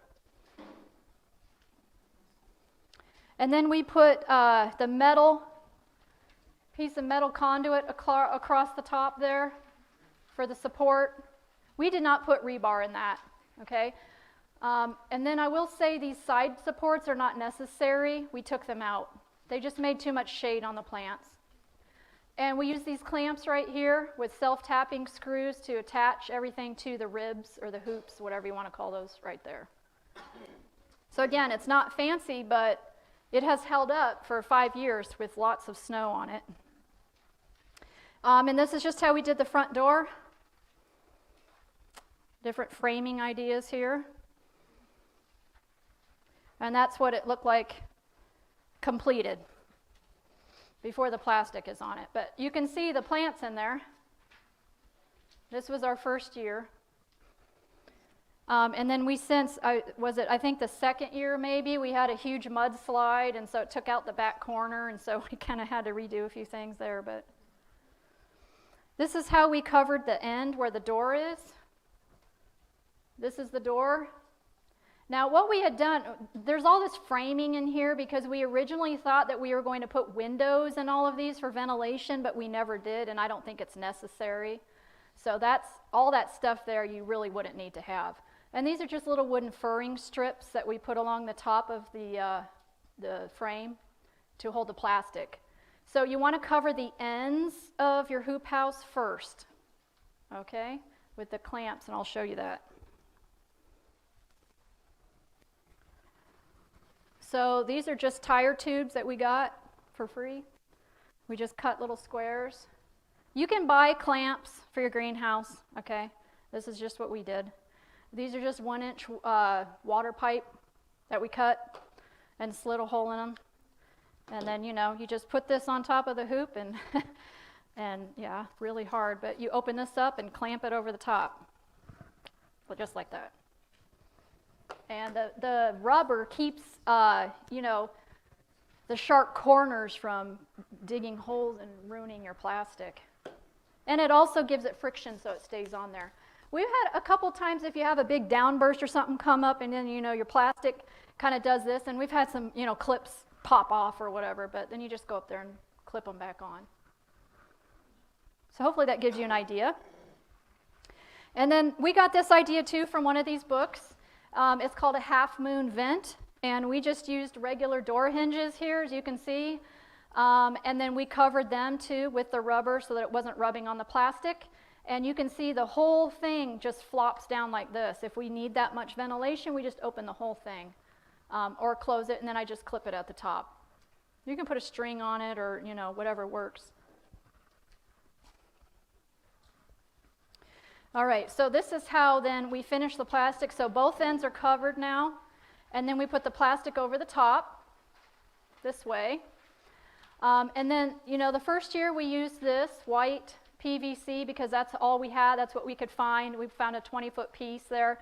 And then we just rolled the plastic around it. We would roll it up and roll it down and roll it up and roll it down and just clip it up there, And then we put these framing brackets on there just to hold the PVC pipe in place because it would flop down, and then your plastic's going everywhere. So we put about 4 of those along the front, like here, here, here, and here. And it holds the pipe up there. So that has worked out really well. So over the years that we've been doing this now, these are just some things that we have changed, okay? So this will give you some ideas. You're obviously, every year you're learning something different. Oh, I wish I would have done that. Oh, and then you talk to somebody and you learn something else. So this is what we have done. I put this bird netting in here about halfway up just because we have cats that like to get in there every time it's venting. And so that keeps them out. And I added this automatic vent to the half moon vent at the end. If anybody's familiar with these, you can buy these online. Yeah, there's wax in this part right here, and when your greenhouse gets too hot, it melts and it causes your vent to open automatically. And then in the evening, when it cools down, it closes automatically. So that is so nice not to have to go up there every single day and open and close a vent. And you can put vents in the top, obviously, of your greenhouse. Just depends on your design. Oh, and then we enclose the beds, too. We put boards around all the beds. So that kind of helped to keep the soil in place. Mm-hmm. And you can look in these books. There's examples of those, too. The other thing we did was we added a metal conduit pipe then right here instead of the white PVC, and he put a handle on it for me. And this piece right here goes in and out so that when I roll it up, I can push it in and it'll hold, place. Wherever you roll it up, I push that pipe in and it'll stay there. So no more clips. So that has been wonderful. And then we added a fan, and this is just out of an old truck. It's nothing fancy. And we just run an extension cord out to a solar panel that's about this big. You can buy them online for about $80 or something, I think. And it's mounted on a post. And so whenever the sun is out, the fan is running. And it's wonderful. So it makes great airflow through there. And I would suggest to make sure you have, depending on the length, but you need to make sure you have airflow going through your hoop house, because if you don't, you're going to end up with spider mites. So the air keeps kind of the bugs from wanting to settle on your plants. It also helps to pollinate your plants. Also added a PVC watering system that kind of goes in like a U like this, and then across, and then up like this with shut-off valves so I can control how much I'm doing. And then the string, I don't know if it's necessary. It just depends. If you get a lot of high winds and you're worried about your plastic blowing away, you can't see it, but it goes like a V down here into a little eyelet, up across the other side, eyelet, back and forth. It looks like shoelaces, okay? Back and forth, back and forth. When you get to the end, you come back the opposite way. And so the string holds the plastic from blowing away. All right, so now let's get into the winter part of growing it here.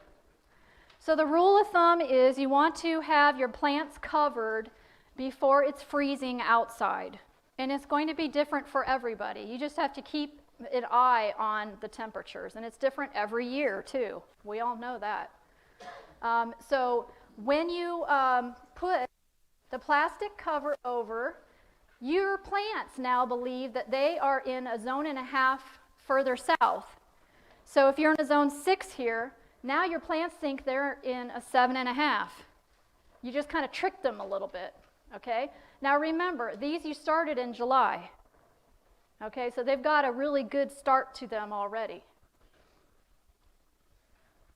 This is the best part. In November, you don't have to water anymore. You don't have any maintenance. This is why I really encourage people to do this, even on a smaller scale, even in a grow box or whatever, because you don't need to water your plants. You just go out there and harvest. It's wonderful. And this is when approximately November you're going to add your row covers when it starts freezing inside the hoop house. So keep an eye on those temperatures.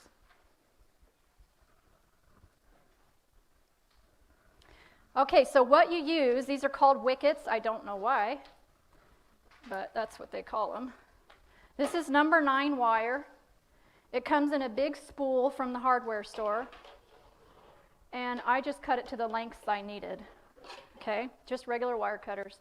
So what you do is you're going to measure the width of your bed, okay, and then the length of the legs depends on how tall your plants are. So you want to have 12 inches from the top of the plant to the wicket. Not from your walkway to the wicket, okay? From the top of the plant to your wicket needs to be 12 inches. So something like this. And that's to allow room for this to sag some, you know, room for air to go through, room for your plant to grow. Because if this touches the plant and freezes to the plant, it causes a lot of damage. Okay. And the next tip I will give you is to make sure that you get these in the ground before your ground freezes in your greenhouse. I've learned that from experience too. And that's why these are probably all bent like this, because I couldn't get them in very far. I'm telling you all my secrets. And I think I put them every 3 feet. Yeah. I tried 4 feet, but there was too much drooping in between, so 3 feet seemed to work pretty well. All right, so the fabric. You need to get the AG, or I don't know, you can probably buy it by a different name, okay? The main point is that you need to get the kind that lets in as much light as possible, okay? Because winter plants don't need the heat. Everybody thinks I got to heat my greenhouse. No, you don't, okay? They need the light. That's what they need, is the light, okay? So if you're going to cover them up with a whole bunch of really thick covers, they're not going to grow at all. In fact, heat is detrimental to winter plants. So this lets in 85% light. It's the highest that I've found that you can get. This is what he recommended. There may be something new out there right now. I don't know. But somebody asked me, why don't you put a heavier weight fabric on there and maybe your plants won't freeze as much? Well, you could do that, but the problem is it only changes the temperature in there by 2 degrees. And it may only be letting in 50% of the light compared to 85% of the light, which means more soil is going to be freezing, which means less plant growth. Does that make sense? Yeah. So once you add these covers then on all your plants, now your plants think it's another 1.5 zones south. So what are they at now? At 7.5, and then so 9? So if you're at a 5, it's down to an 8. Isn't that incredible? Who would have thought? So I just put this on there because I think it was interesting. This was not a really sunny day. It was a cloudy day, but I mean, you could see a little bit of sun. But so it was 21.6 outside and 53 inside. And then I don't know what it's under there. It's at least 10 degrees warmer under there. And so when you harvest, you need to do it in the middle of the day when your plants and your covers have thawed out, okay? So literally, your plants freeze. I'm not kidding you. Your plants freeze, your covers freeze. And then you go up there in the day after, you know, the sun or whatever, it's just somewhat thawed out, and then you harvest. Now, I have tried to harvest early in the day, and the covers have been frozen solid, and you try to pull them up, and it tears. So you don't want to do that. And then if they're stuck, like see this, we put them too far apart here. If they're stuck to the plants and you try to pull the cover off, well, there goes the leaf of your plant too. So, okay, so the rule of thumb is around above 32 degrees inside.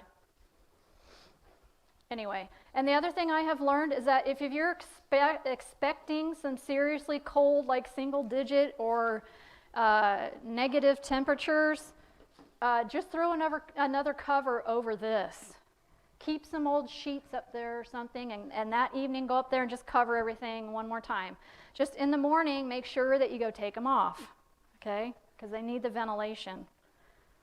Because I learned that one year. I think it was like -5 or 10 or something like that. And I did not put a cover over it. And we had a lot of damage to the plants, a lot of damage. But I cut the dead stuff off, and they did come back. But it took a lot of time for them to come back. Okay, so this is just an example of what it was like in December. You can kind of see a little bit of the snow load up there is kind of bowing. In fact, we've had about 18 inches on there at one time before I said, I'm going to go get the snow off of there now. And, your bows are kind of going like this. But it's held up, actually. We have since put a beam across the top just for my peace of mind.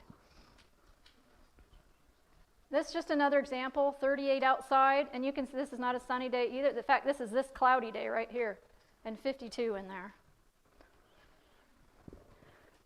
These are from the book. I just thought they were interesting. If some people like to know, well, what is it really like? So he actually took numbers. He actually documented this for several years. So under the fabric, look how warm it is. And outside, it's only 28. And he's way up in Maine. Same parallel line, though.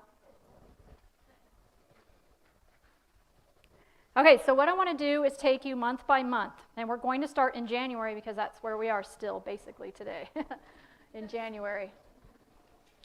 So you're going to start sowing some seeds soon. I know January is almost over. But this just kind of shows you what's going on in there. I took this a week or two ago. This is the winter side over here. These right here, this is celery. That I transplanted from outside the hoop house from the garden and brought them in, and they're doing fine. I just go up there and pick celery whenever I need it, cut some off. These are all carrots. So what I do is I plant the carrots in between the rows of tomatoes. Carrots love tomatoes. I have a book back there like that. And they do really well, and I don't even try to do them outside anymore. They like it in here, and I know it works, so this is what I do. And they don't take up space because they grow down, right? And then I just leave them in there all year. I put the cover over it, just like the winter side. I put the cover over it, and then whenever I need a carrot, I just go up there and pull one out of the ground. And celery. And back here, I'm doing an experiment with different types of lettuce to see how they work. Okay, so what do we start in January since we're still working in January here? Celery, which I already showed you that. Lettuce and spinach, and then the sweet potatoes, which we already talked about. Now, lettuce and spinach, you can start it now, start it anytime, if you're planning on putting it out into a protected area. You can probably put it out there in the next 2 or 3 weeks, would be my guess. But I would go ahead and germinate it in your house where it's warm. Get it to, a good size, and then put them out. So basically every month you're growing something, always doing something. Okay, and then in February, this kind of gives you an idea of what we were growing in February. And most of the time you've got lots and lots of snow in February. And it's so, it really is unbelievable. It's just a miracle to be able to walk in when you have how many feet of snow outside, and to walk in like a little Garden of Eden. And you have plants in there growing. It is just unbelievable to me. So in February, what are you going to start here real soon in the next couple of weeks or so? Your eggplant, peppers, and tomatoes. Now, obviously, you can go and you can buy all these plants if you want to. There's nothing wrong with doing that. I'm just teaching you how to do it a different way, okay? I used to buy the plants. They got very, very expensive. Years and years ago, I used to buy the plants. But now I've realized a lot of times the plants aren't ready when you're ready, or they're out when you get there. They're sold out, or they don't have the variety that works for your climate. You know, if you go to the Home Depot and buy a pepper plant or a tomato plant, how do you know if it's going to grow here? It could have come from Florida. It's true. They just ship stuff, you know, and they're not basing it on the climate that you're growing it in. So you need to be really careful when you go and buy plants. Do your research and know what kind of plant you're buying if you're going to do that. But again, more self-sufficiency, right? Get your seeds, keep your seeds, grow things yourself instead of depending on going to the store. I know I have friends that live way north of here, Montana area, and they said, you know, their hardware place was sold out of everything. Tillers, fruit trees, every kind of plant, seeds, everything was gone like last April when this hit. I mean, it was crazy. And the people were standing in line, and there was nothing in the store. So just, you know, keep that in mind. Anyway. All right, so in February, usually it's towards the end of February, you're going to take your covers off of everything. Because the longer days come back, okay, it starts warming up, and your plants, again, they don't like it warm. So take the covers off, and you probably will have to start watering again. How do you know when to water? Just look at the soil. If it looks dry, water it, okay? It's just, there's no set rule. You just have to kind of do things as what works for you. Okay, so now going into March. I don't remember what year that was, but I really hope that's not this March coming up.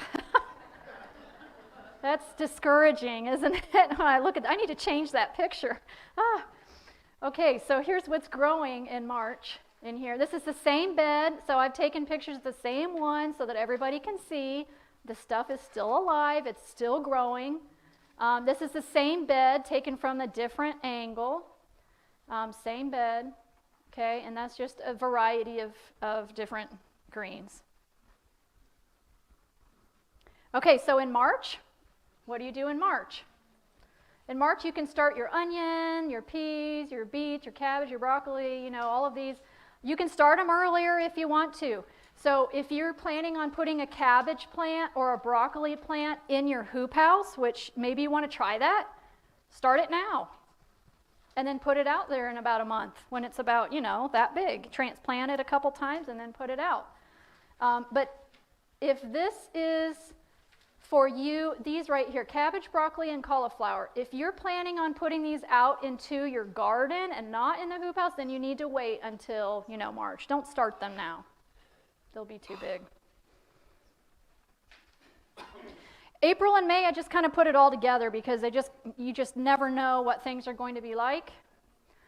So basically, you're harvesting whatever is left of your winter stuff, and you're going to start succession planting of your spring stuff. You know, some of your spring stuff now is coming out.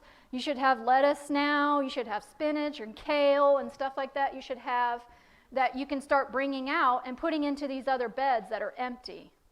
So see, the first year that I did this, I planted the whole entire hoop house with nothing but winter greens because I didn't know.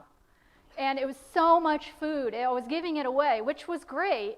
But then when spring came, it was all full. The whole hoop house was full of plants, and I didn't know what am I going to do now with all these other plants? So now I figured out, you know, what do we need?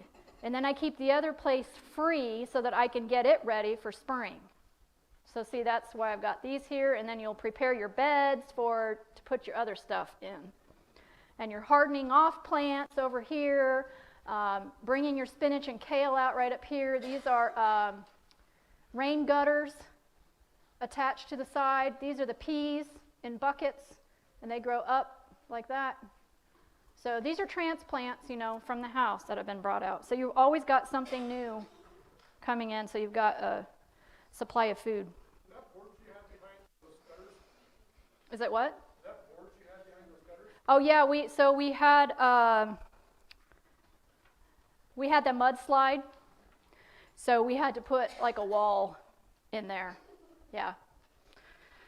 Okay, so here's what you're going to start doing now in April or May, okay? Your beans, if you're going to put them in the flats, April probably. If you're going to direct sow them into the garden, I would probably, obviously you have to wait until it's thawed out, so that would be late May or early June, okay?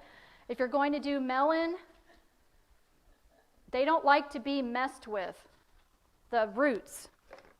So if you're going to do melons, same with squash, I would put them in a larger, I would not transplant them 3 or 4 times. They won't take it, okay?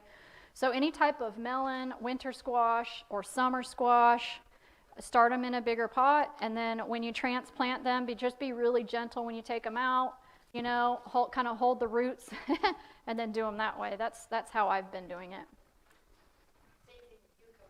Yeah, cucumbers. Cucumbers, I've just learned to just direct sow, because the cucumbers, I put them in the greenhouse, and they come up pretty quick. They actually have a melon now that's developed in Canada, in Montana, in the mountains now, that produces, you know, like your cantaloupes, but it only gets about 5 or 6 inches. But they have been growing in the mountains, and you can get that, I think, in bigger seed now. Yeah, there's a lot of different kinds of plants just depending on where you are. Look at the days of maturity. This is just another idea. If your sunny window is getting too full of plants, you have nowhere to put anything, it's April or May now. So go ahead and just start putting stuff in pots outside in your greenhouse.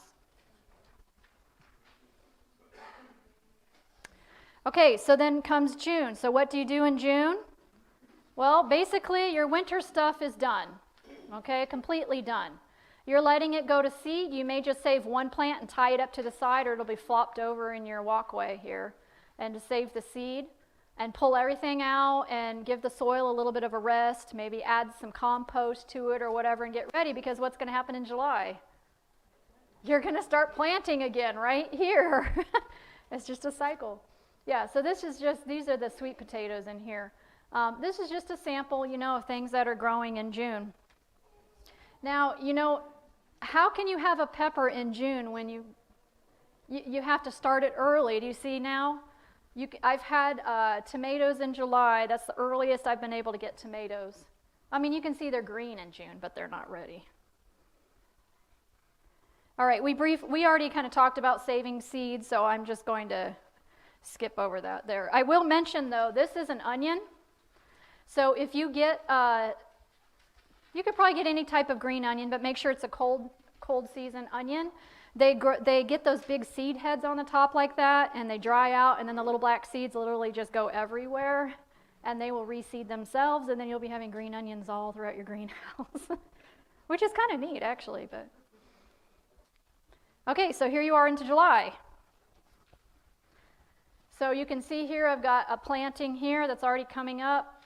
Got one here, here, here, here. Succession planting. These are just different things that are growing there in July.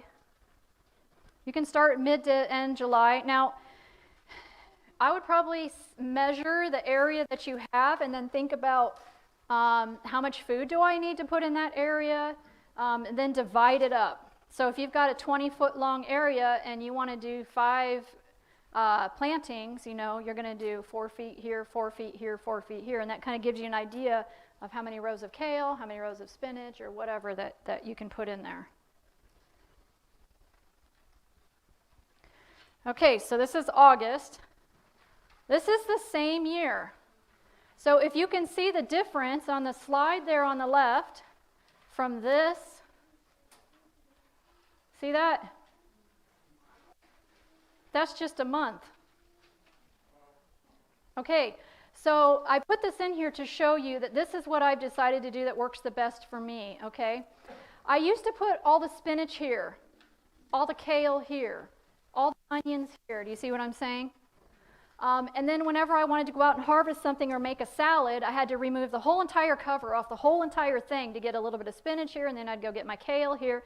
And then I started thinking there's got to be a better way. So now I do 2 or 3 rows of variety of each kind all together in one 4 or 5 foot section. And then 2 weeks later, I'll go down here and I'll plant the exact same things again. 2 or 3 weeks later, I'll go down here and plant the same thing again. So do you understand? It just makes it so much easier to harvest. And this is a watermelon, and I told the class last night I will not be doing those anymore. I've tried them for 6 years or something. They just don't get big enough for me, and I'm tired of messing with them. Honestly, it's not worth my time.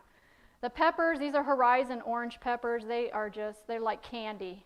They are so good. And again, put your plants out when they're about that size. In September, do 2 more plantings. That just gives you an idea of what was going on there in September. October will be your final planting. Okay? November, again, this just shows you what's going on in there. And what's going on outside in November? Snow. And look what's inside. It's amazing. December, again, that was the first year, and I was so excited at all the beautiful greens we had for our Christmas dinner. Somebody always asks me, are the plants really growing? Or are they just staying alive? What do you think? So I started watching, not really watching, you can't watch. I documented this. So from October to March, same years there, same winters. So you can see, especially, so look at this bed right here, okay? And look at it now. There's growth. There is growth going on. And these aren't warm months. You're going through November and December and January and February. You are going through the 4 coldest months of the year to get to this. So there's growth. It's just obviously not as fast. And in fact, you know what you can do, which I've done this before and it does work, probably around the end of January or middle February, you can go out and start taking little seeds of lettuce or spinach and just putting them in between the plants that are already growing. So that when those start growing, your old ones start going to seed, and you pull them out, guess what? You've already got other ones that are coming up. Because in February is when the long days start to return, the 12-hour days, and then the 14-hour days, and the sun starts coming out, and then they'll just take off like crazy. All right, so I always say, what if you don't have a hoop house? If you can't do it for some reason. So there's a lady here who would love to tell you her experience up here. Raise your hand. Maybe not. Okay, so I will tell you her experience. So she has grow boxes, and she put a hoop over it, and she's growing stuff right now in there, and she's so excited about it. And I said, well, you need to share what you're doing. So these are just some ideas. These are, literally, look, anybody can do this, okay? And use the grow box handout that they gave you and build yourself something, or just go get an old door and throw it on some straw. The only thing I would caution you if you're going to be covering it with glass is that obviously there's no airflow. So you need to make sure you're venting it, because one day in the sun beating down on that will kill them. Okay? And you need to make sure you keep the snow, off at the top so the light can get in there. But, just be inspired. We already talked about this hoop house. Not fancy. Some of you have probably seen different types of hoop houses that you can build. This is simple, just a cattle panel. Simple little 2x4s, it looks like. And throw some plastic over it. All right, now this was 5 years ago. I have not updated this, and I realize that lumber has doubled in price at least. Or tripled, yeah. So you can ignore that, but other than that, everything is about the same. So this is about, what you can expect to spend depending on. So that just gives you an idea that you can think about if you're wanting to do this. If you want to watch this gardening seminar, you can go to my website there. You can watch it online. It's on YouTube. It's free. It's not exactly like what I just did, but it's pretty close.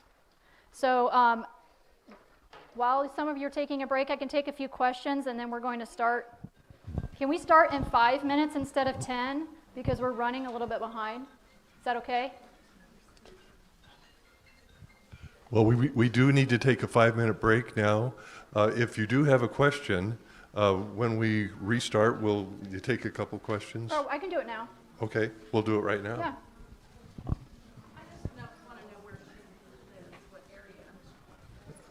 I can tell you after, Yeah, okay. because we're live Testing, would streaming. you? Well, we have questions now, so. Mine's not a question. Oh, Mine's an announcement. oh, okay. Is that okay? Hi, my name is Shuey, and I have Blue Dragon Farm here in Garwood. And for anyone that needs any help building a hoop house, I would love to help them if they need it. Awesome. Oh, yes, and there's a gentleman up here, too, that builds grow boxes. Raise your hand so everybody knows who you are. Yeah. I got a question. Okay, we are taking questions now, so got if one. you are taking a break, please keep it more quiet, okay? Aren't you concerned about your untreated lumber rotting away in a couple of years, or termites eating it up? No? Won't it rot away? Probably eventually. It's been holding up just fine for 5 years so far. If you coat it with linseed oil, that helps. Yeah, you can put different coatings. Some people are against that, and so I used to mention that, but I don't anymore because some people are really against all of that stuff. So. Do not use that group at all. Oh, over here, yes, question.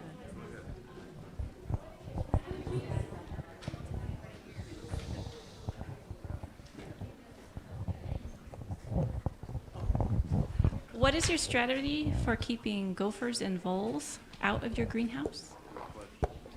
Okay, so we used to have a really big problem with those, and then we got cats. Yeah, so the cats have chased all the gophers off. So So I literally in the last for the first 2 years we had a problem, and then we got cats. So in the last 5 years, I've seen one gopher up in our orchard, and So I the- took care of it. So the cats aren't in the greenhouse, but they're The they're cats, outside? they're just Yeah. outside. They They're just out- wander free. They're outside barn cats. Okay, thank That's you. the best thing, I'm telling you. Hi, Dawn. Do you use any type of mulch? Would mulch help in the winter garden on the inside of the greenhouse at all to keep the soil warmer? And what type of a mulch would you use if you were looking at that? I probably would not put mulch around the plants because I think it would probably add to mold and keep Okay. everything too wet Okay. because it needs to vent. But if you had it like pulled away from it a little bit just to keep some, do you think that would make any kind of a difference? You or- could try, but you know what? Slugs love really wet environments. And so I've battled slugs. Okay. I just had another comment is you stopped growing watermelon, but we've been growing the sugar baby watermelon. They only get about this big, but they're awesome. We haven't been able to get the big full-size ones, but we've been doing the smaller sugar ones, and they babies? work Yeah. really well. That's cool. Would somebody from the table bring me a book, one of my little pocket guide books? Somebody that, just so I can show it. I need a pocket guide just to have up here because I forgot. Oh, I've got one. Thank you. Oh, and we Okay. need to go to the next presentation. 4-minute break.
Go ahead. Yes, you have an announcement, and then I'm ready.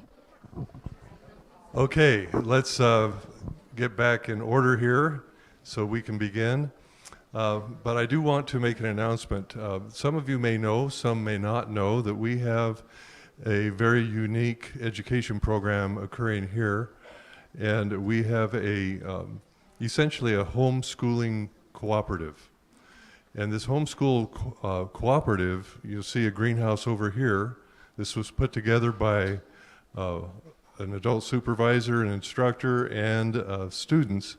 And we would like to let you know that if you have an interest in greenhouse parts and greenhouse construction, that you can sign up over here at our table, give your name and contact information, and we will make another announcement at the February 28 meeting, or contact you, contact you regarding further interest in the greenhouse. Now, our students, our homeschooling students, will be involved with this and helping to assist as we pursue more greenhouse building and greenhouse growing. Okay.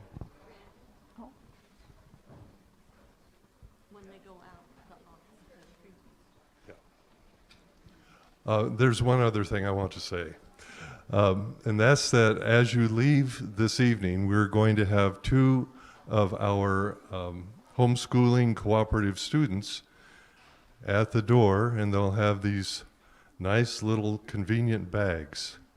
And that will be for a free will offering. You are at a church, and so we must have an offering. This offering does not go to defray any of our expenses that we've had as a church. If you're going to write a check, make it to Dawn, D-A-W-N, Trammell, T-R-A-M-M-E-L. However, cash offerings too. But these will go right to Dawn to assist her with all that she has done here in putting this together. She's done this for us free. Yes, she's doing this for us free. So here we go again. Okay, so if anybody wants me to come and do this for them at their church or community center, just let me know. I do not charge. This is a ministry of mine. God provides for me. So I've never charged a penny for anything that I've done. So praise the Lord. Okay. So let me just briefly give you a disclaimer. Educational purposes only, okay? I'm flattered that somebody put online that I'm an herbalist. I don't know if I'd consider myself that. I'm just starting on this journey, okay? And this came about because a friend of mine and we really like to backpack together, okay? And so we decided that it'd be really nice to know what we can eat when we're out in the mountains. And so I came up with this book, and it has really evolved over, I've been working on it. I started it around about a year ago. And I wanted it to be small so that I could carry it with me everywhere I went and start learning and memorizing what I can eat. I just think it's really important to know, what you can eat out there. And then I got this idea, well, why don't you just add in there how you can use the plants medicinally? So I started adding, under each plant a little section of what to do with that plant. And it really has turned into this really neat little book, and it's been really popular. It's being sold at several different places, and it's available online. Let me just explain why this is the third edition. And the difference between, because some of you maybe have the first book, but the difference is that this one has an index in the back which tells you how to find something for whatever ailment you're having, okay? And the reason why I did this was because I was backpacking with a group of people, and a lady burned herself really, really bad on her hot boiling water pot. And I was flipping through here going, burns, burns, burns, burns, like this. And I thought, this is taking too long. So that's how I got that idea to add that. So what we did was we went out into the forest and found some different plants that we could use for burns. One was a wild violet. One was some yarrow. And we crushed it all up and made a poultice and put it all over her burnt ankle. and wrapped it up in some ace bandage, and in the morning, you couldn't even tell it wasn't red at all. Absolutely was not burned. There were 2 red spots about the size of a quarter on the bottom of her foot where the poultice did not go. And so I thought that was really neat that worked. So I'm just going to go over a few plants that are in the northwest area, okay? I wanted something that is specific to this area. So these are edible. These are all edible. Just because it's edible doesn't mean it might not taste very good, but it is edible, okay? For instance, these don't taste that great. They're pretty bitter, actually, but you can eat them. All right, so here just shows you some different things that you can use this for. And you can actually grind this into flour. And the seeds, let the seeds go to seed and then use them for cooking oil, which is kind of neat. Cleavers also goes by bed straw. These are really tasty, actually. They're one of my favorites. You can make a tea with it and put it on your skin for psoriasis or eczema. If you dry the plant, you can dry it. So I dry a lot of the plants and then I powder them. And the best way to do that is in those little coffee grinders.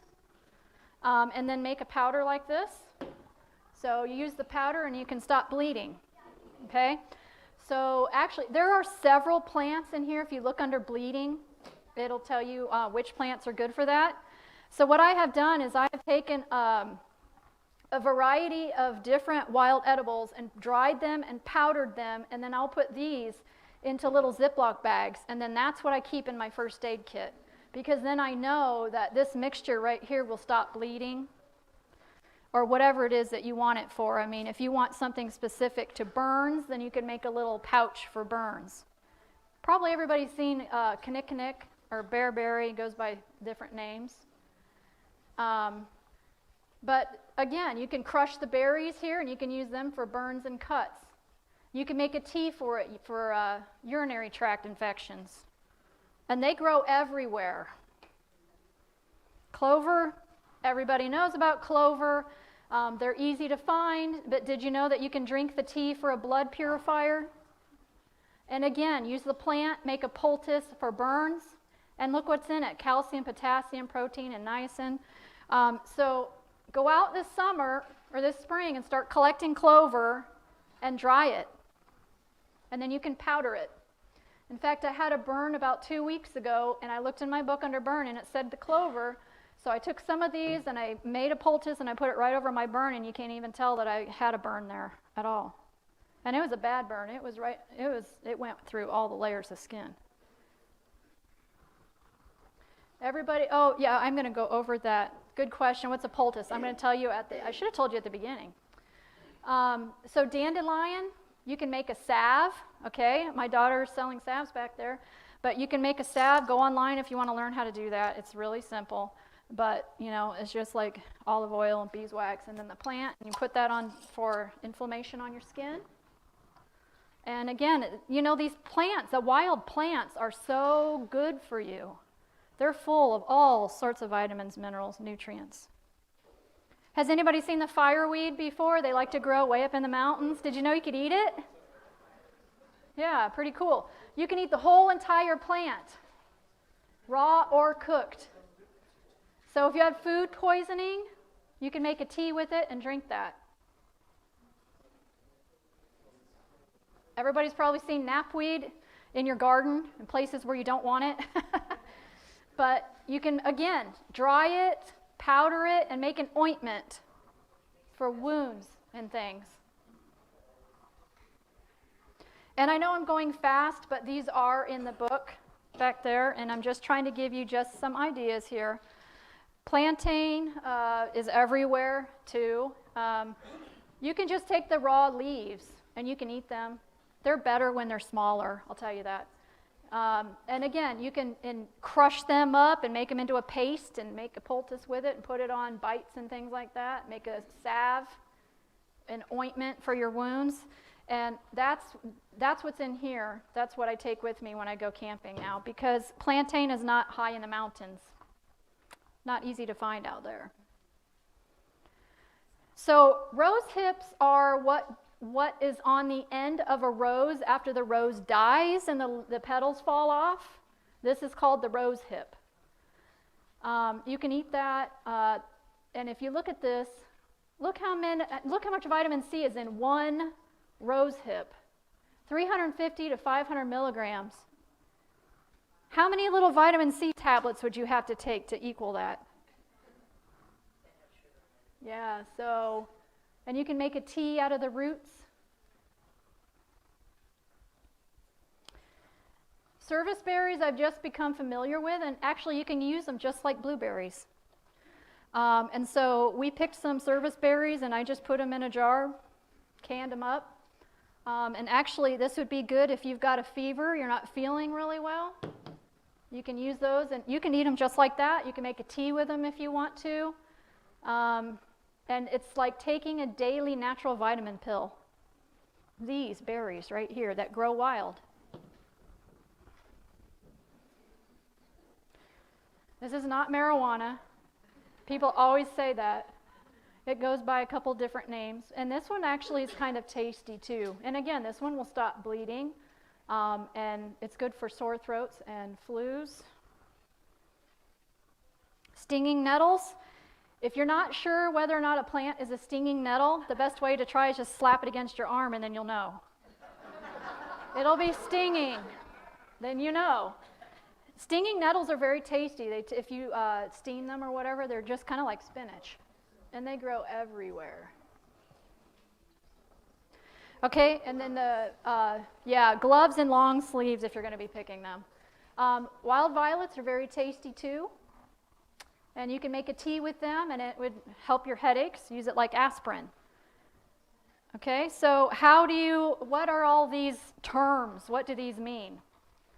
So a decoction is when you boil the root of the plant for 30 minutes and then you use that with water and you drink it like a tea. That's a decoction.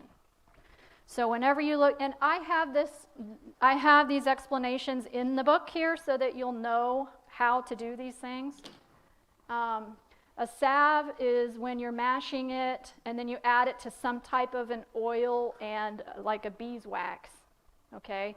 And then it makes, a thicker, I don't want to say cream, it's not cream. The plants do not have to be dried, no. They can be, yeah.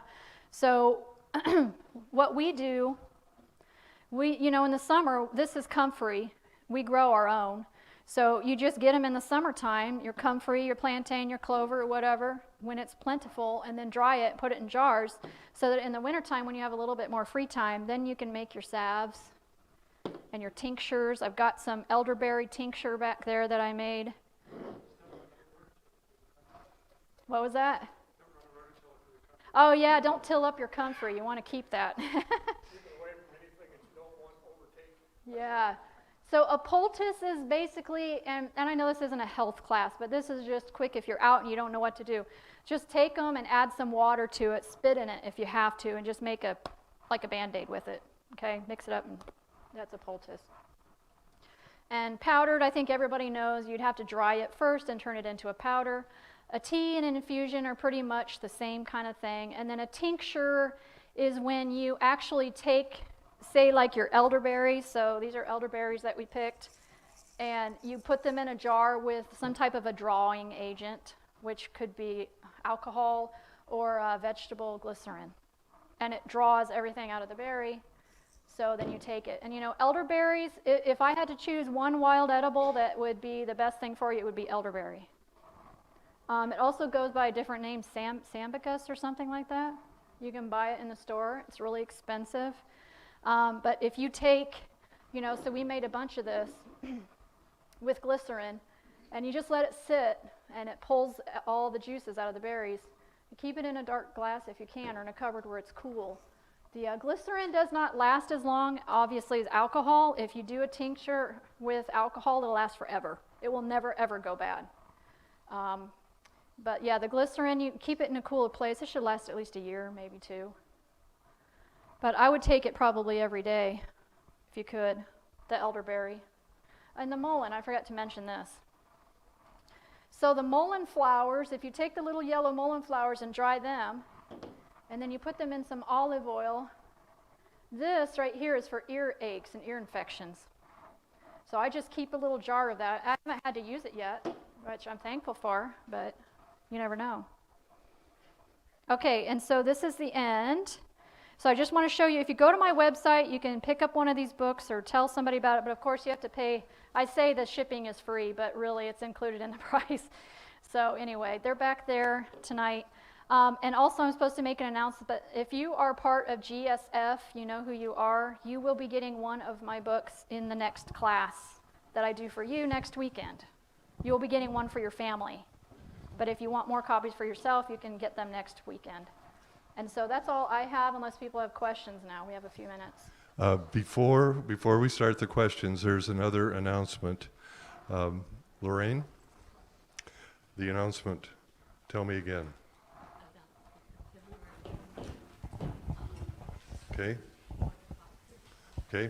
She wants me to announce again, February 28th from 4 to 5:30, our soil preparation class. Also, if any of you did not register and would like to be able to be contacted about classes like this, please do so over at our registration desk. Okay.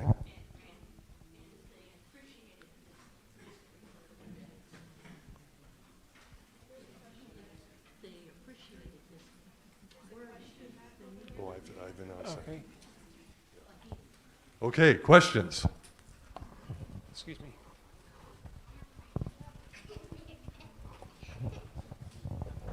I hope everybody enjoyed themselves and learned something.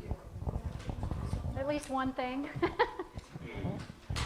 We have a question. Yeah. My question is, if you want to make a tincture, do you recommend using a special machine to draw the medicinal properties out of the herb? Nope, I just put the berries or the herb just right in the jar, and then I just pour the glycerin over it and let it sit.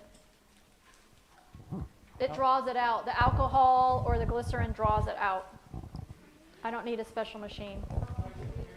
Weeks. Thank you. Weeks. Let it sit for several weeks. Whoever has the mic, I don't know.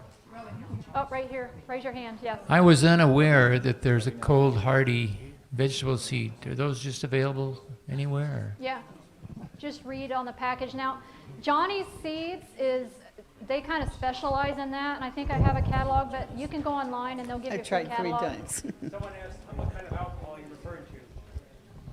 Vodka. Vodka. It's vodka usually.